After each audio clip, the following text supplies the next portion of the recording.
तो चलो मैं एटलीस्ट इस बात से खुश हूँ कि जब WWE रॉयल रंबल की तरफ बढ़ रही है तो रॉ में एटलीस्ट कुछ तो अच्छी चीज़ें हो ही रही हैं। So hello everyone and welcome back to new video में हम लोग रॉ का रिव्यू करेंगे, लेकिन रॉ की मैं पूरी हाइलाइट्स के बारे में नहीं, उसकी मेन 3 बड़ी चीज़ों के बारे में बात करूंगा जिसके बारे में तुम्हें ज़रूर जानना चाहिए, क्योंकि तुम्हारा टाइम मैं ज़्यादा वेस्ट करूंगा नहीं। और वीडियो को शुरू करेंगे फिन बैलर के साथ में।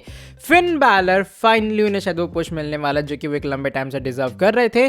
शो पे होता क्या है कि लिव मॉर्गन और जो अपनी रॉक्सेन परेज है उन्हें बैक स्टेज के ऊपर जाके कन्फ्रंट करती हैं, उनका मजाक उड़ाती हैं। लिव मॉर्गन कहती हैं कि भैया ये क्या हो रहा है, तुम वीडियो गेम ही खेलते रहो, मैं और रॉक्सेन यहाँ जो टैग टीम टाइटल है उसके पीछे पड़े हैं, तुमने तो कहा था तुम जजमेंट डे को कैरी करोगे। राकेल वहाँ अपनी चैंपियनशिप अपॉर्चुनिटी लेने के बारे में सोच रही है और कोई वेट नहीं कर रहा है, तुम बस कहते हो तुम जजमेंट डे को अपने बैक पे कैरी करोगे, क्या वो सिर्फ बातें थी, तुम और कुछ नहीं करने वाले हो। बैलर को भैया खुन्नस आती है। बैलर कहते हैं देख रहा तुम लड़कियों में क्या करता हूँ। तुरंत होता है सीएम पंक का सेगमेंट होता है और सीएम पंक सेगमेंट में कन्फ्रंटेशन होती है फिन बैलर की तरफ से। बैलर आते हैं कन्फ्रंट करते, कहते हैं भैया तुमने जब चैंपियनशिप जीती थी कुछ महीने पहले, तुमने तो मेरा नाम लिया था कि तुम्हें मेरे खिलाफ भी डिफेंड करनी है, लो मैं आ गया। तो भैया सीएम पंक का ऑफ कोर्स रिएक्शन जेन्युइन था। वो कहते कि 2 महीने से कहाँ गायब थे, मैंने तो 2 महीने पहले कहा था, तुम क्या लिव मॉर्गन के जूते साफ करने में बिजी थे। तो पंक की तरफ से ऐसे कुछ स्टेटमेंट्स आते हैं, लेकिन फिर भी वो चैलेंज एक्सेप्ट करते हैं, कहते हैं हाँ भाई मैंने कहा था तो कहा था, इसलिए मैच होगा। वो उस आज ही रॉ में मैच करने के लिए कहते हैं, लेकिन अगले हफ्ते आयरलैंड में मैच होने वाला है फिन बैलर वर्सेस उसका क्या कहते हैं सीएम पंक का। और आयरलैंड जो है वो अपने बैलर का एक सॉर्ट ऑफ होम टाउन तुम कह सकते हैं, वहाँ के वो होम टाउन हीरो हैं, वो भी एक आयरिश स्टार हैं।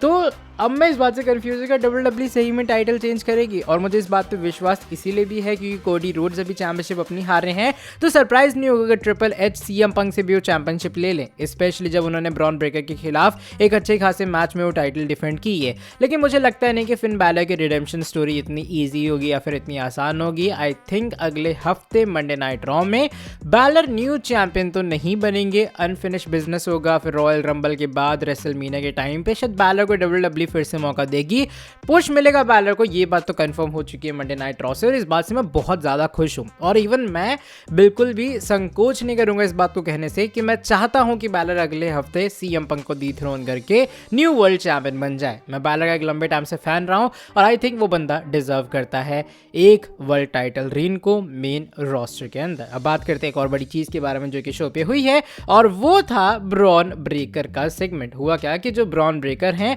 वो ऑलरेडी बहुत फ्रस्ट्रेटेड थे कि सीएम पंक ने उन्हें कैसे हरा दिया। अब हुआ क्या इसके बाद कि अपने ड्रैगन ली और पेंटा एक टैग टीम मैच में ब्रॉनसन रीड और ऑस्टिन थ्योरी का फेस करते हैं। अब मैच के बीच में हुआ क्या, ब्रॉन ब्रेकर आए, क्या बंदा दौड़ते हुए आया भाई साहब स्पीयर देने, रिंग साइड पे उसने स्पीयर दिया ड्रैगन ली को, रिंग के अंदर आके दिया पेंटा को, उसको डिस्ट्रॉय किया पूरी तरीके से, मैच को खत्म कर दिया। अब एडम पियर्स रोकने आए बीच में, तो बंदे ने एडम पियर्स तक की कॉलर पकड़ ली, कहा भैया तेरी ऐसी तैसी, तुझे तो मारूंगा पकड़ के।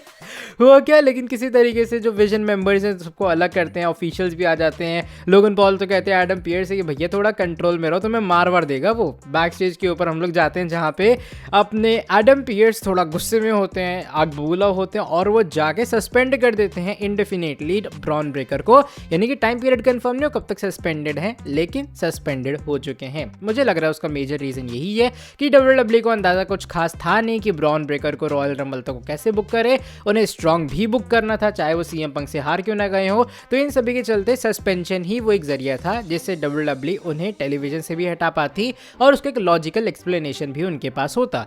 तो मेरे हिसाब से इसीलिए उन्हें बस हटाया गया टेलीविजन से। रॉयल रंबल के जो ट्रेडिशनल मैच होगा वहां वो आएंगे। बहुत से लोगों का इंटरनेट पे मैंने देखा, ट्विटर पे ऐसा बिलीव है कि शायद ब्रॉन ब्रेकर वापस आके सीधा अपने रंबल को जीत लेंगे। मे बी ऐसा हो भी सकता है क्योंकि वो ऑलरेडी ऑड्स में फेवरेट हैं। बाकी देखो क्या होता है, आई थिंक चीज़ें बदलेंगी, सिचुएशन बदलेगी। और जो फाइनल रॉ की सबसे बड़ी चीज़ थी वो थी गंथर एजे स्टाइल्स का मैच, मेन इवेंट मैच था, and what a creative finish it is. Bron Breakker के साथ में जो हुआ वो हुआ, लेकिन गंथर ने क्या दिमाग लगाया भाई साहब। गंथर ने टैप आउट तो किया, लेकिन टैप आउट इस तरीके से किया कि रेफरी को पता ना लगे लेकिन एजे स्टाइल्स को पता लग जाए। हुआ क्या कि अपने एजे स्टाइल्स ने उनका सबमिशन मूव डाला हुआ था, गंथर ने टैप किया दूसरी साइड पे, जहां रेफरी थे उस साइड नहीं, दूसरी साइड से, और एजे स्टाइल्स के पैर पे टैप आउट किया। स्टाइल्स को लगा वो तो जीत गए, टैप आउट कर दिया, उन्होंने सबमिशन छोड़ दिया। गंथर ने इसी का फायदा उठाया, ये दोनों बहस करने लगे रेफरी और एजे स्टाइल्स, उसने लगाया लो ब्लो एजे स्टाइल्स को और पिन विन करके जीत हासिल करके तुरंत 9-2-11 हो गया।